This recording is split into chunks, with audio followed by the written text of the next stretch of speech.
Hello. Welcome to the Rotary Club of Cincinnati.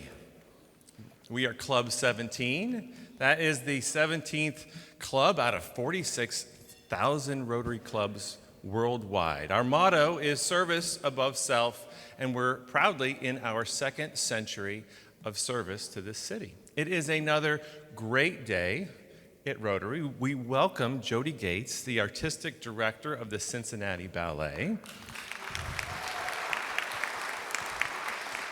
Jodie, I have to confess that this group is far less limber than your typical Thursday class.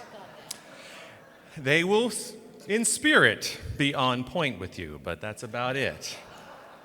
But we are very much looking forward to learning more about the Cincinnati Ballet, your 10 months as artistic director in the 60th anniversary season. Let's begin our meeting with the national anthem, led by Stephanie Sheard and accompanied by Janet Metzelar, followed by the four-way test and invocation by Steve Dreyfel.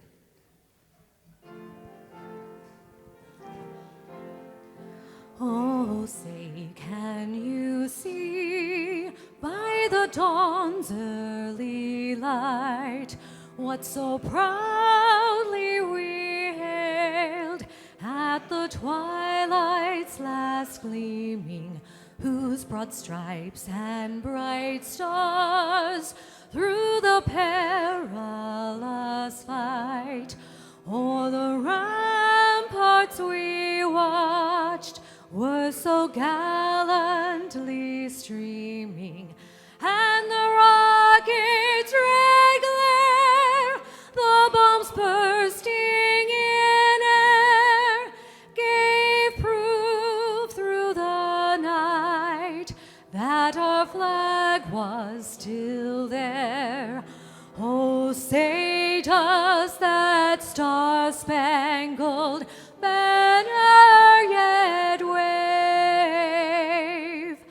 o'er the land of the free and the home of the brave?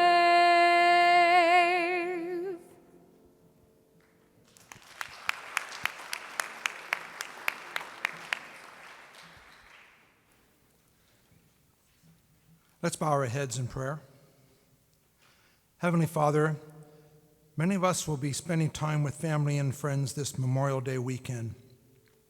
We may be at a barbecue or enjoying an outing.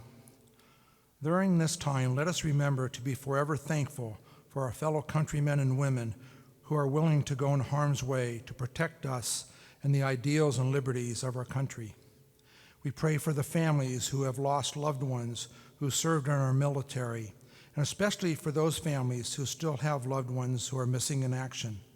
Comfort them and let them know through your love that we are grateful for the sacrifice they made for us.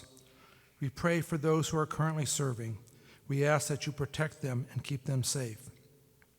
So, Heavenly Father, whatever we are doing this weekend, we ask that you touch our hearts, causing us to pause for a moment of prayer and silence to remember and honor those who sacrificed their lives for us, for country, for freedom. Now, Father, thank you for bringing us together today to learn about the beauty of dance and that we have the freedom to openly attend performances of skilled dancers that bring joy to our hearts. We are blessed to live in such a wonderful and remarkable arts community, and again, thank those who made it possible. Amen. And now please join me in reciting the four-way test of the things we think, say, or do. Is it the truth? Is it fair for all concerned? Will it build goodwill and better friendships? Will it be beneficial to all concerned? Please be seated for a Memorial Day tribute.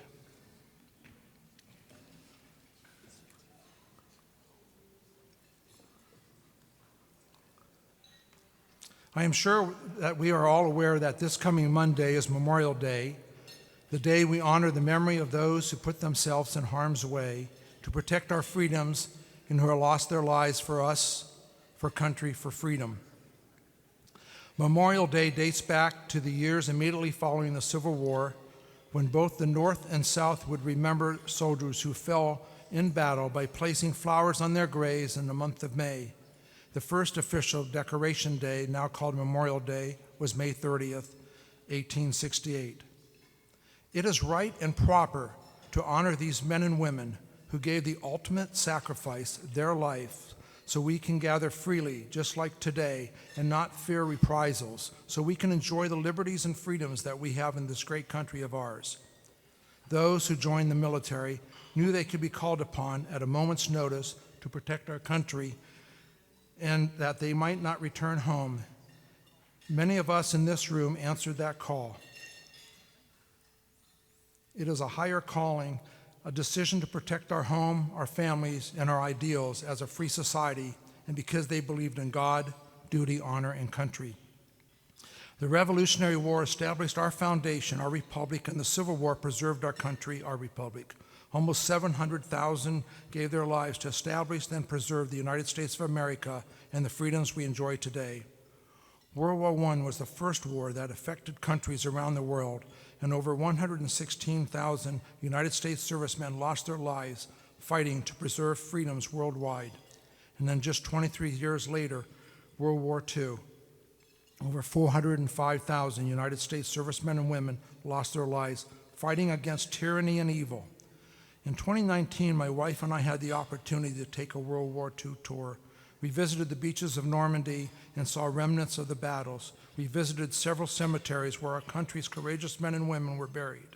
It was a humbling experience. During the Korean War, 36,516 military personnel lost their lives fighting back the evils of communism. The Vietnam War was a difficult time for our military and our country.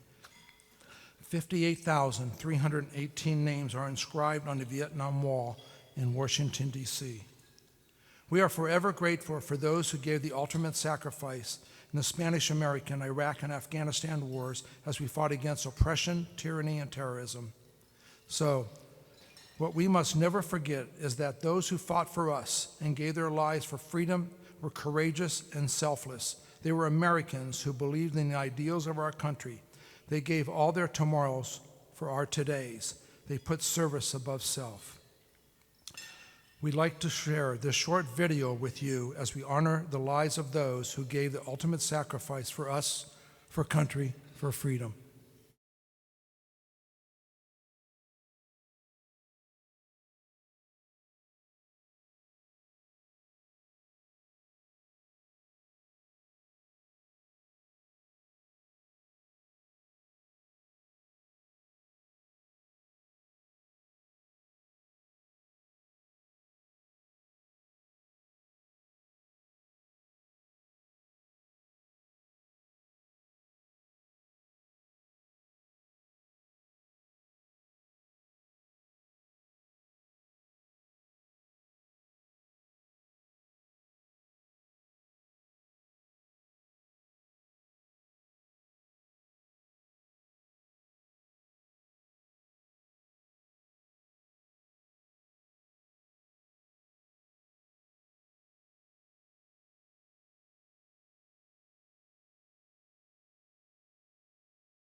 Please bow your heads in a moment of silence as we honor and remember those who gave the ultimate sacrifice for us, for country, for freedom.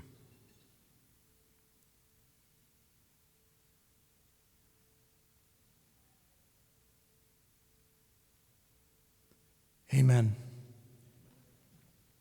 Now, before I sit down, I know Steve's ready to hop up here again. I wanted to call your attention to a flyer on your table. We have the opportunity to support and honor one of the greatest generation, World War II and D-Day veteran, 102-year-old Richard Stewart, who will be traveling on a special chartered flight back to Normandy. Please consider attending his send-off from CVG on May 30th. Specific information is on the flyer. For questions, please see me after the meeting or call me or one of the contacts on the flyer. Thank you. Thank you, Steve Dreyfel. Really appreciate that. Now to welcome our guests and prospective members, our membership chair, Dan Long. Thank you, King Steve. We have 6 great prospects here at our meeting today. And starting at first base is Brian Moody. Brian is with Bartlett Company. Brian, if you wouldn't mind standing up and waving to the crowd. And he is brought here by myself. Next is Chuck Goodall. He is with Business Culture Consultants. He is brought here by Brad Green. Chuck?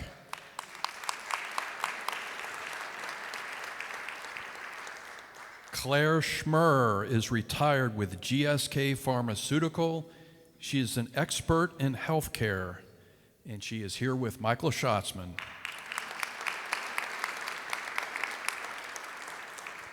Ed Fisher is retired from the 3M Company and is a guest of Don Ollinger.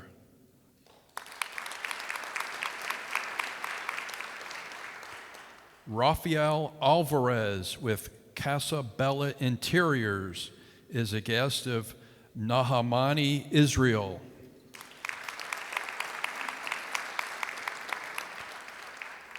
And our last prospect is Tom Humphrey, is an attorney with Wood, Heron, Evans, and he is brought here by John Davis. Now for the most important people that we have here, we have 3 high school students that are Rotary Youth Leadership Camp attendees. So first we have Jalen Wright and Alicia Velasquez Diaz from Crystal Duray High School, and they brought to you, they're here with John Dickinson, the Director of Student Activities.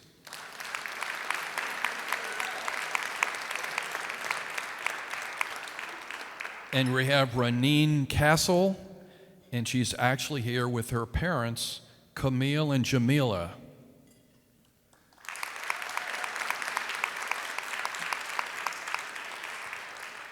Finally, great news from the Membership Development Committee. We have probably another 5 to 7 new members that are going to be going through classification at the classification meeting in June. So we will break through our goal of 40 members. We probably end up the year somewhere in the area of 45 new members. So, and this is, thank you all for making this happen. I mean, it's truly a team effort. And we also, just keep in mind, we have a great June schedule. So we want to get President Doug Bolton off to a great start. We have a happy hour at Sam Adams, and we've got speakers from Pepsi. We have Teacher Appreciation Day. We have a corporate roundtable, and we have Change into the Guard. So we've got some great events coming up in June. So please keep in mind a prospect that you could bring to a meeting. Thank you. Thank you, Dan Long. Really appreciate your membership development efforts. Welcome, guests. We hope you enjoy this meeting, your meal, and we hope you come back and join us in service. And thank you, RILA attendees and awardees, for your commitment to Rotary and to the Rotary Youth Leadership Award. Now for a brief word from our meeting sponsor, Patsy Bond. Patsy, come on down. Thank you for sponsoring this meeting. Thank you so much. I'm actually representing the Cincinnati Association for the Blind and Visually Impaired. They're like my second home. I've been there almost 20 years now, working in community relations, fundraising. But I'm here today because I want to be sure that everyone is aware of the ways that we can help people adapt to vision loss. We also have a number of special events coming up.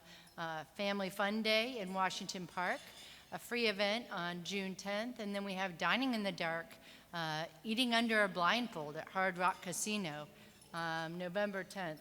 And that's a disco theme, so you can dress up and dance. Thank you so much for having us and for all that you do. I know many of you support us, receive services, volunteer, so we're grateful to our community. Thank you. Are you showing a video, Patsy? Great. Go ahead, Kristen. CABVI is the Cincinnati Association for the Blind and Visually Impaired. We provide a gateway to independence in the greater Cincinnati area, serving nearly 6,000 people every year. Our mission is empowering people who are blind or visually impaired with opportunities to seek independence. We offer support at every stage of life through counseling, vision rehabilitation, information services, and employment to help people with vision loss have a brighter future. Great. Thank you, Christy. Thank you, Patsy, and the Association for the Blind for sponsoring today's meeting. Next, we'd like to introduce a new member. Don Ollinger and Mike Braun, will you come to the podium? And following the presentation for Mr. Braun, we will have a RILA presentation from President nominee Eric Petway. If you guys would like to make your way to the kind of the wings, that would be helpful too. Absolutely. Look forward to the introduction. Go ahead. It's my pleasure today to introduce my good friend, Mike Braun. It's been said that God's greatest gifts are faith, family, and friends. And I will say that Mike exemplifies these qualities. It's my privilege to have known him for about 40 years. He has 4 children and 7 grandchildren. Mike's career has involved mergers and acquisitions and tax with PricewaterhouseCoopers, PwC, and he was located in Cincinnati, Detroit, and then finally Denver. While in Cincinnati, he was on the International Visitor Center Board, New Path Board. New Path helps troubled children, the Athenaeum, and the Notre Dame Club. Now, we won't hold that against him. He is a rabid Notre Dame fan, so he attends most of the home Notre Dame games. Ann and Mike, well, also, he loves skiing and golfing. Now, we won't talk about the quality, but he does love it. Ann and Mike live here in Cincinnati and Sarasota, so let's welcome Mike to the club.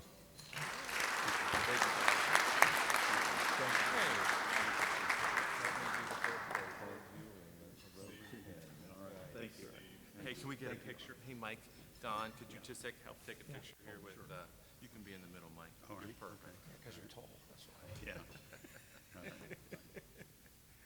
Thanks, Don. Thanks, Steve. Thank you. Look forward to working with you, Mike. Thanks for joining the club. Now, President nominee Eric Petway and his RILA students. All right.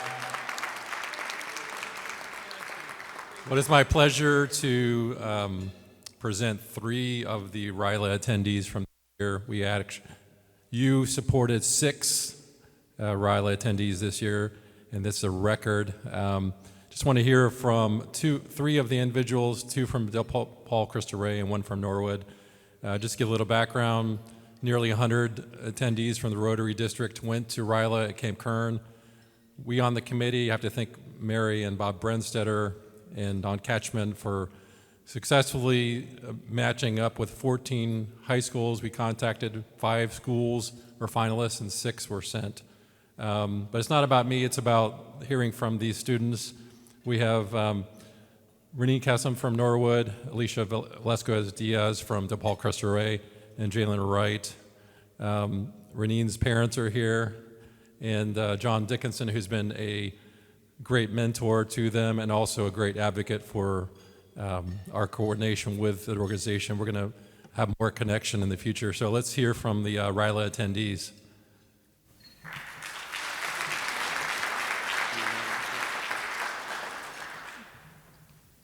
Hello, my name is Alicia Velasquez Diaz, and one thing that I have kept with my experience is that I enjoyed being able to walk with my friend Jalen and also being able to learn different things about leadership. Thank you so much.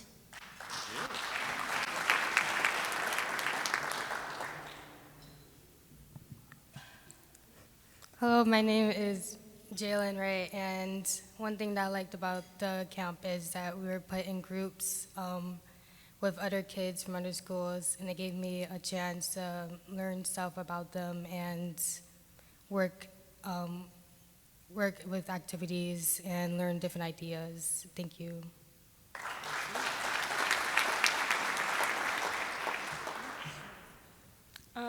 My name is Anine Kassem. Riley was able to help me understand how to communicate and be comfortable with my social skills. And it allowed me to visually interact with people and to see the world outside of Norwood and not just knowing there's other people out there who just want to experience life in the world out there. So thank you. Let's have one round of applause for our 3 RILA attendees. And we hope that one day you will become members of Rotary Club of Cincinnati, club number 17, the best club in the universe. Thank you.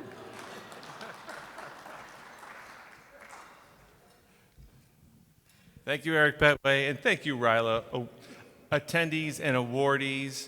What a treat to have you here. Thanks to the parents for supporting this and for this club for supporting this effort. It's a great investment in the youth leadership of the future. All right, a few announcements. Birthdays. We wanted to wish a happy birthday on Tuesday to Kelly Mahan, May 23rd.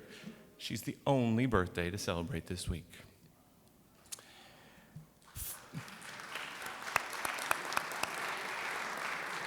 All for you, Kelly, all for you.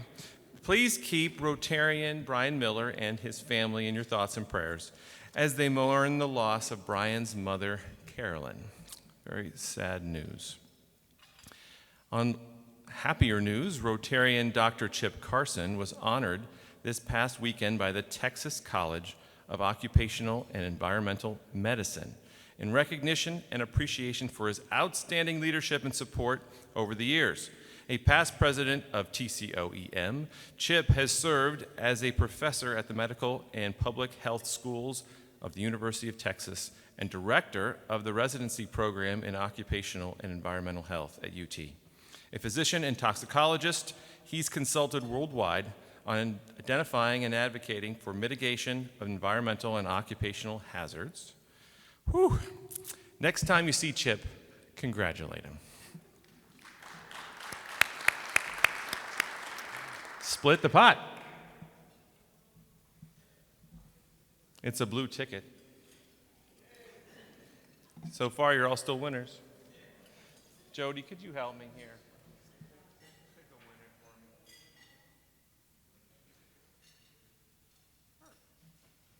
All right, the last 3 digits are 972. The winner will receive $36 and a shot at the rolling pot of 142. 972, do we have a winner? Everyone's being bashful. They don't want $36, or they can't read these letters. Hey, Daniel, all right. Daniel's the winner. All right, it's what, 1 in 51 shot here, Daniel? It's like less than 2%. Let's see if you get lucky. Looking for the Queen of Hearts. Oh, well, the plot will thicken and the pot will grow. Thank you for your support of membership development. All right, save the date. Saturday, June 10th, for Rotary Foundation of Cincinnati, hosting the Convertible Rally. Support Rotary International's Ukraine Response Fund. Information can be found on the DAC-DB calendar. Tomorrow is Rotary After Hours with Nancy and Jerry Reese. They have served up a unique way to kick off Memorial Day weekend at the Cincinnati Astronomical Society. Starting at 6 p.m., then later in the evening, Cincinnati Astronomical Society President Brian Simpson is going to give a presentation about amateur astronomy. It looks like perfect weather for stargazing. Bring your family and friends, a beverage, snack to share. See you there tomorrow. Details are in DAC-DB. And my final announcement is this bourbon basket of cheer. Where's Bill Stilley? Bill Stilley, could you come up here? We have had a lot of donations to this basket of cheer. Donations is the wrong word. Raffle ticket purchases. Opportunity. This basket of cheer was assembled by Bill Stilley and his committees. Hands-on Service, Condon School, Jefferson Awards, Environmental Sustainability Committee. So thank you to those committees for organizing this basket of cheer. If you're a member of one of those committees, raise your hand so we can thank you. Hey, all right, well, just Janet. Okay, great. Just Janet. Thank you, Janet. Thank you all. And the winning number is 030.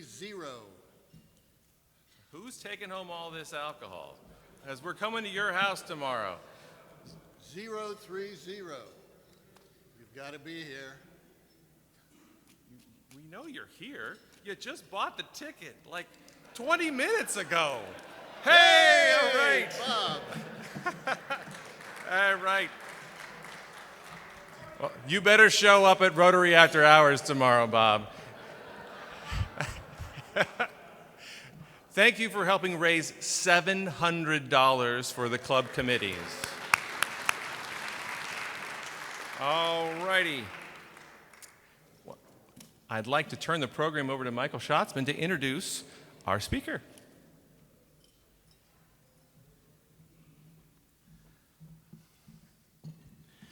Thank you, President Steve. Good afternoon. So I'm delighted to be here today to introduce the artistic director of the Cincinnati Ballet, Jodie Gates. We've sent out her resume. I'm not even going to try to go through it right now with everybody because we only have a half hour. And she has danced everywhere with just about everybody except me. As head of the ballet company, she'll be responsible for training the dancers, mounting productions, as well as choreography. And she has an extensive background, having choreographed well over 70 classical and contemporary ballets. So without further ado, please give a warm Rotary Club welcome to Jodie Gates.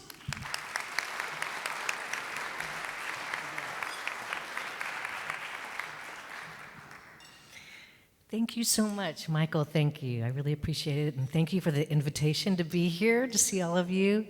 I've been living in Cincinnati for 10 months, and I love it. I'm really thrilled and feel so welcomed by the community.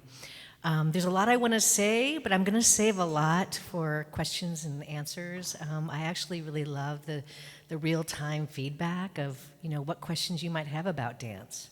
How many of you have been to the ballet? And it's okay if you haven't. That's a nice group. All right. How many of you consider yourself dancers? Okay, here's my question for you. How many of you can do this? Can you all do that? Or that? So if you can head bob, you can dance, right? So, I mean, when you think about it, we've been dancing since the beginning of time. We've been playing music. It's part of community, right? So the beautiful thing about the arts is that it brings people together, just like we're here today. And I think, you know, very often, it's kind of like if you don't know a lot about football. I happen to love football. Big thing for me was the Bengals coming here, and I was living in LA at the time when the Super Bowl and they were playing, and I was also applying for the position here, and then when we didn't win, I was so upset. But then I got to announce that I was artistic director of Cincinnati Ballet, so I felt a little bit better about it. But football has something very similar in common. Michael and I talked about this, footwork. Right? So if you think about it, you know, the feet have to be moving all the time in order to probably succeed at that certain play. And it's very similar in ballet. It's something called petit allegro. It's small jumps. And when you move across the floor and you keep your feet moving, you're typically going to succeed. So if that rings a bell to you, and if you happen to be a football player or a lover of football, then you'll understand that it's very similar to dance. Additionally, dance, I think, you know, sometimes if you think about dance as being elitist, it might not include you, or you feel like it doesn't include you, but actually dance can be incredibly accessible. And that was part of, for me, something that was really important as I came here to Cincinnati, was to talk about how do we dance in the community. Yes, you can come to Music Hall and see us perform, and you can come to the Airnoff, but you can also just participate in a community event. Isn't there a disco event coming up soon, or a disco-themed party? Somebody's mentioned that. So it's in everything we do, and whether you're listening to the music or enjoying the art of movement, I just want to say that to you, that if you haven't been to the ballet, it might be the time that you come, and I invite you to be my guest. So please come and see us at the whether it's the Airnoff or Nutcracker during the holiday time. It really is more accessible than I think you think it is. Does that make sense? So I come to you from the University of Southern California. I actually, over the past, 15 years, was a professor of dance. So if you hear me lecturing and here at the podium, it's probably because I'm getting my professory bits out, but I really, really miss working with those students. However, I've now been able to work with the dancers at Cincinnati Ballet, and it's filled my life with joy. And part of my position at Cincinnati Ballet is also the artistic director of the Academy. And I'd like to show you, in this slideshow I'm going to show you is also including the Academy. There's so much that we do that is so much fun that also includes the entire family. It doesn't necessarily have to be your young ones. But let's go ahead and start with a slide. I'm going to go ahead and ask you to turn around, and I'm going to sort of talk you through a few of these points. If you're unfamiliar with us and our mission, I encourage you to take a look at this. Basically, we're here to enrich your lives and expand and excel in the art of dance. And through world-class performance, a high-caliber academy, and impactful education and engagement from local to global communities. Our vision at Cincinnati Ballet is recognized as a premier ballet company acclaimed for inspiring excellence through the power of dance, attracting world-class artists, and building a supportive and diverse audience. Our history, if you're unfamiliar, is we are almost 60 years old. Since 1963, Cincinnati Ballet has been the cornerstone professional ballet company of the region. And this is really critical for you all to take pride in, because Cincinnati Ballet, before I even applied for the position, has been not just the cornerstone of our region, but absolutely a leader in the field, and a very, very, the caliber has been high since it started almost 60 years ago. That same year, in 1963, Cincinnati Ballet became official when 41 dancers were chosen from auditions at the YMCA. So it started as a community effort, and now today it's really become a company that is unionized. We have over 100 employees and several hundred students. In 1974, the Nutcracker premiered at Cincinnati Music Hall. In 1996, the company performed the choreographer George Balanchine's seminal work called Jewels. And the reason why this is important, as I'll talk about it a little bit later, is this ballet called Jewels, Emeralds, Diamonds, and Rubies, is a wonderful piece for the dance lover, but also for someone that maybe is unfamiliar with dance. It's just beautiful to look at. In 2021, Cincinnati Ballet's Margaret and Michael Valentine Center for Dance in Walnut Hills opened after a highly successful capital campaign.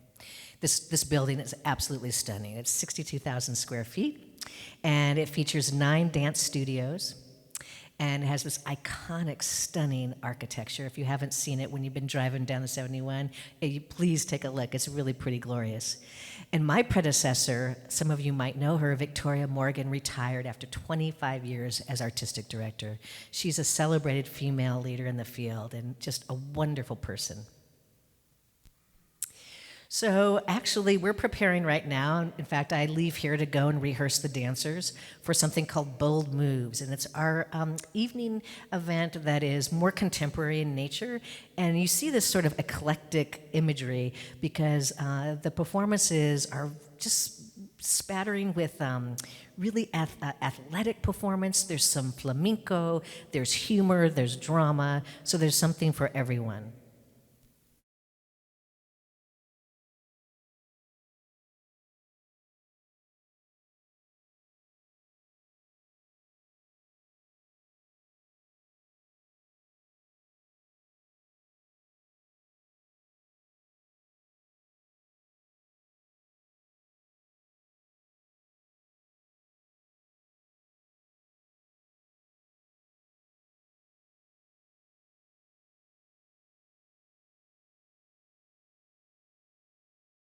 It's very dramatic. It's a good commercial.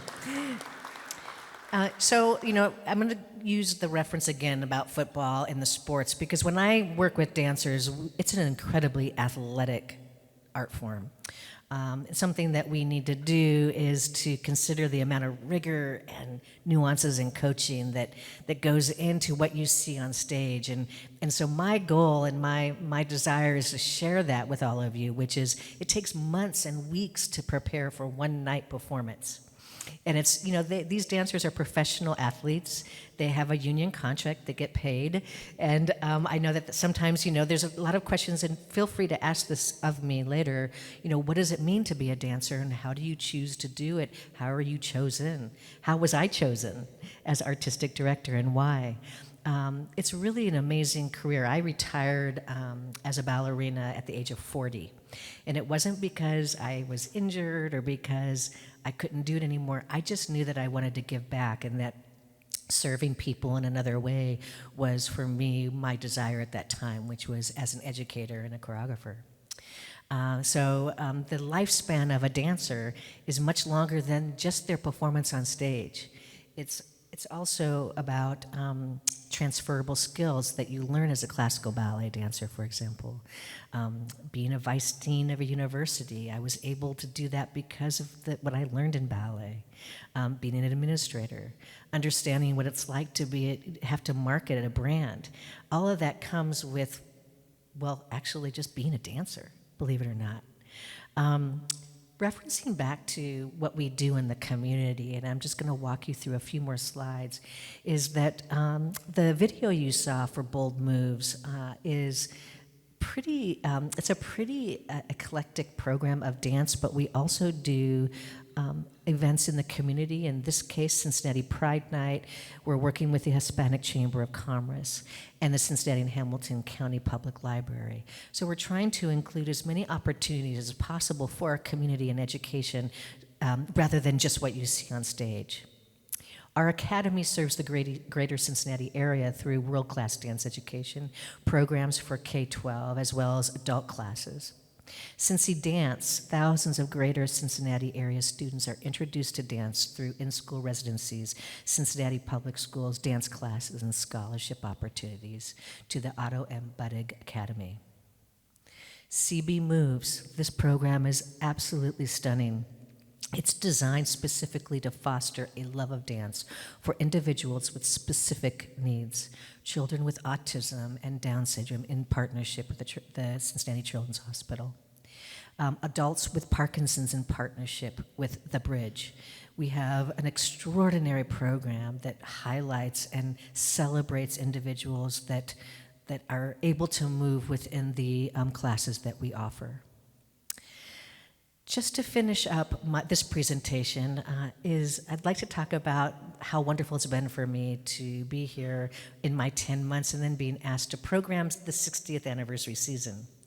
For me, it meant a lot to really look at the community, honor what the community has here, which is so robust, the cultural excellence that we have in our city, and the appreciation for the arts is just like no other. So we have several different programs, and we start at the Airnoff, and I love the names that the marketing team put together. More Room to Play is Kaplan New Works, and it's a lot of new commissioned work by young choreographers. It's just a whole lot of fun. And the choreographers are also from many different parts of the world, including local. David Morris is our own local choreographer with the company. Tyler Peck is a principal ballerina with New York City Ballet. Houston Thomas is coming to us from Germany.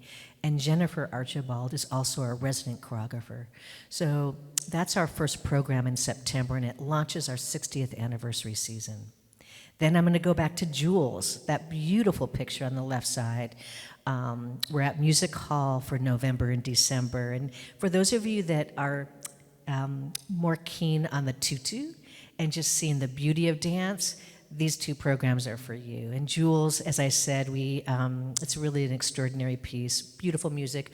We perform to the CSO, so having that live music component is pretty remarkable. Don Quixote is a fabulous story. It's based on the Man of La Mancha. It's an incredibly fun story, whimsical in nature. And then Sleeping Beauty, we are offering a family series to young people and families in April, and the ticket price is like straight on point. It's like $20. So for those of you that have little ones and you want to introduce what it's like to be at the ballet, come and see Sleeping Beauty. That particular version of Sleeping Beauty that I'm putting together, I'm calling it Sleeping Beauty, the Untold Story. And I like that because it's about empowering young people. And not necessarily, she gets kissed maybe by the prince, but it's not like she just wakes up and gets married. She actually knows beforehand that this curse is going to happen, and we're going to take you on a little journey on how she figures it out. So I love that aspect of rethinking and reimagining what does a ballet look like, and how can we tell stories in different ways. Our repertory number 4 is this beautiful image here, Mercurial Landscapes, with 4 different choreographers as well. And we're working with a local fashion designer, Asha Ama. And that's part of, for me, the goal is to include as many local artists as possible. Asha Ama actually is currently finishing up designing the world tour for Lizzo, if you're familiar with her. And she was one of the finalists on Project Runway. Have you ever seen that show? I love that show. And she's our very own Cincinnati phenomenal talent for fashion design. The last program is Playlist. I love that picture. So that's the ballet bar that we take ballet every day. So that's just a really cool picture with our 4 choreographers that are going to be working with the dancers. So as far as the PowerPoint goes, thank you so much for paying attention to that and learning a little bit more about the ballet. But, it's interesting. For me, why have I been in this profession for as long as I have been? I started when I was 7, and I'm not going to share my age now, but you could probably guess if you read my bio. I've had so many different experiences, and the common thread has been dance. Working with incredible artists like the jazz musician Ornette Coleman, Prince, the musical artist Prince, dancing for Ron Reagan, President Reagan, Bill Clinton, President Clinton, and Bush Sr. I have a funny story that I'll share. So I was handpicked from a very, very small town outside of Sacramento, California, by a man by the name of Robert Joffrey. Joffrey Ballet. It's now located in Chicago. At that time, it was in New York City. Robert Joffrey saw me perform as a youngster and invited me to New York to perform with the Joffrey Ballet. So I left home at a young age and joined the apprentice company because apprentice companies are common because it's like before you get into the big leagues, you kind of go into the little leagues, and then a year later you hope to actually get that contract. Well, when I joined the Joffrey Dancers, the apprentice company, there was someone in the company with me, Ron Reagan Jr. He was a dancer in the Joffrey. I don't know if you remember this. And I thought, so here I am, this youngster from California, just graduated from high school, and I thought it was normal to go on tour with a bunch of Secret Servicemen and have fabulous parties and meet the President of the United States and dance at the Kennedy Center. I thought that was normal. And then I realized, oh, it's because the president's son is in the company that I just joined. So I learned quickly that was just a unique experience. So I was really very fortunate. That was actually straight out of high school. That was my first experience as a dancer. And then I stayed in New York for 15 years and had just incredible opportunities to dance all over the world and continued my professional career in Europe. And as I said earlier, I love education, and so I ended up in academia for 16 years, was recruited by a scout, and it was the easiest audition of my life when I came to Cincinnati. Honestly, I met the people, I got to know the city, and I was just so grateful that they chose me. Because what I see, what's already built here is so extraordinary, and how can my experience build upon what's here? And how can we work with the community to really create a diverse dance opportunity for everyone? That dance is for everyone, truly for everyone. And so that's what excites me. And I want to thank you all for inviting me here today. And I'm would love to answer any questions. Thank you.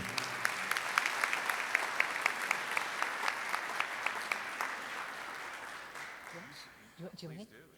Yeah, okay. Yeah, hi.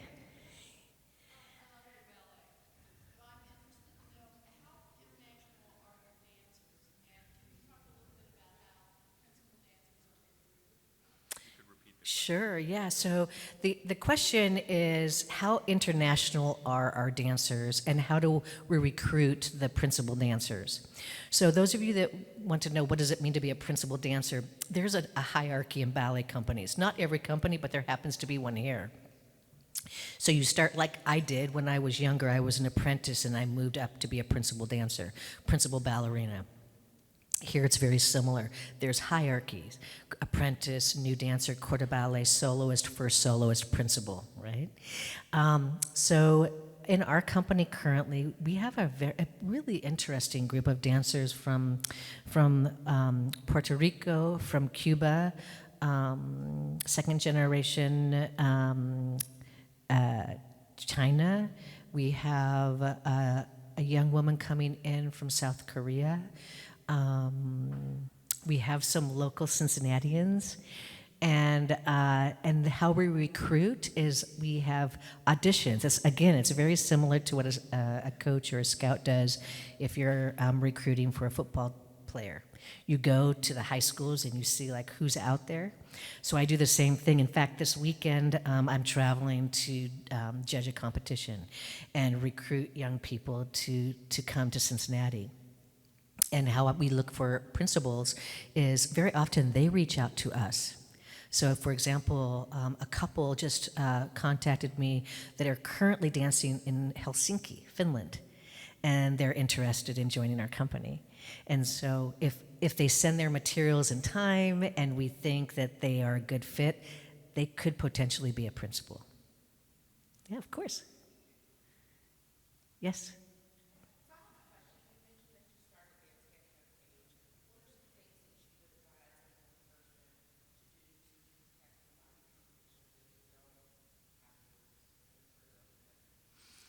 Great question. So the question has to do with, so I started dance at 7, and what is the advice I would give the young people? Congratulations, by the way, 3 young people here. What advice would I give you if you started dance and you want to protect your physical being, right? One is you have a good mentor, just like your teacher, just like someone that's brought you here today. You have a trusting, good mentor and coach. And I think, it's interesting because with YouTube now, you can see dance everywhere. And if you try to do some of those moves without warming up or knowing the technique, you might pull a something, right? So that's why you need some guidance on what's possible within your skill set. And that really comes from your mentor. Yeah, there's a lot of opportunities. For example, I would encourage and invite people to come, if you're interested in dance, come and watch a dance class at Cincinnati Ballet and see what does that look like. Can I imagine myself doing that? The wonderful thing about taking dance is that if you're taking a community class, you're not there to show off. Although if you want to, you can. It's there to just kind of be in the room with people that enjoy doing what you do and learning. And it's okay. It's not about perfecting anything. So there's that approach that I think it's daunting for a young person, but it doesn't have to be all about rules. It can just be go and just listen to the music and have some fun. Yeah. Yes, sir. Hi.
Well, yeah, great question. So the one is thank you for recognizing dance as an athletic sport, because I tend to agree. And 2 is the question is what is the restrictions, if any, on international dancers? We happen to have a few Cubans in the company, and it's interesting from what I've learned thus far. It's not so easy, particularly when you're in a country like Cuba, to one, work yourself out, and 2, how do you get your family to join you? For example, we have a Cuban dancer in the company. He's been in the company for 2 years, and we worked on a petition for an O1 visa, a working visa for him, right? And so that everything is done with all the paperwork. And he was admitted in because of his extraordinary skills as a principal male dancer. And it was just recently, I believe, that he was able to actually get his parents to join him here. And it took a lot of work. And of course, he's really happy now. I can see the difference, right? But culturally, it is very different, leaving Cuba and leaving everything including not just the culture, but also the food. I've talked to him about that. And it's interesting. He's like, I just like my rice and beans. And, so it's an interesting, adjustment for these young people that are coming and joining the company that we really feel like we want to embrace them and help them feel comfortable with introducing new cuisine, or how can we help you feel more comfortable and give you a sense of community almost right away. Yeah. Yes.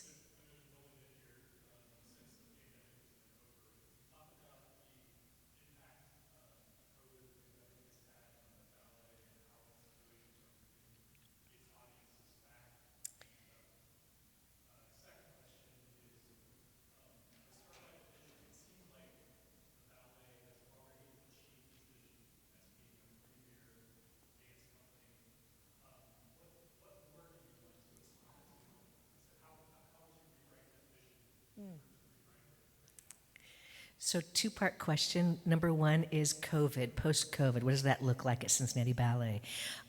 We had record numbers attending Nutcracker. And we broke our past numbers, and I think part of that was because people were just so happy to be out and take their families to the Nutcracker again, because it had been 2 years. That said, the company is in a very good position, completely sustainable, healthy endowment. And COVID, yes, did it impact the company and the students? Absolutely. But in general, we've been very fortunate. And lastly, the last question is, what I bring is just adding on to what's already here.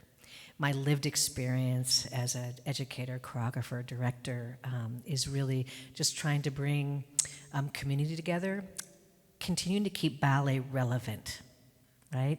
And to look forward into the future and how much we can collaborate with everyone here in the community. So again, thank you so much. I really appreciate the invitation today. Thank you. I'll see you at the ballet. Yeah.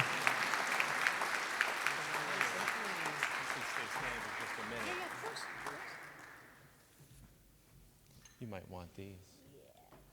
Jodie Gates, thank you so much for being here.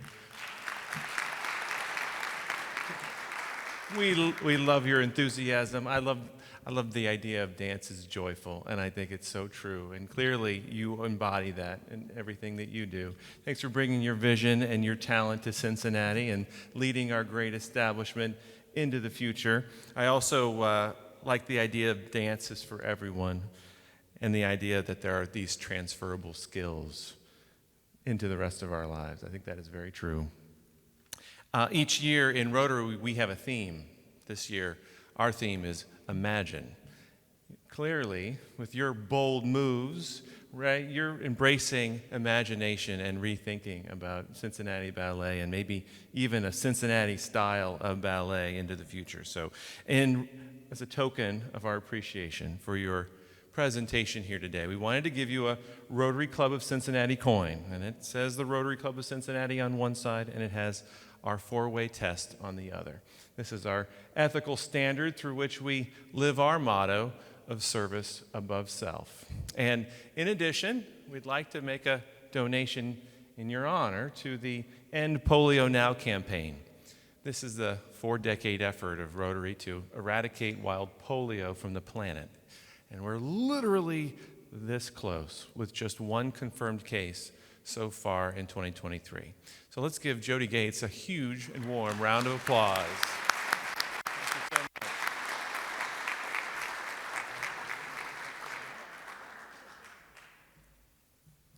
Just a couple final announcements. We have 2 meetings today. The Membership Development Committee is meeting in the Julep Room on this level, and the Women in Rotary is meeting here in the Hall of Mirrors. Next week, we will welcome Tim Trout, CEO of G&J Pepsi-Cola Bottlers. Until then, have a great Memorial Day weekend and a great week. Meeting adjourned.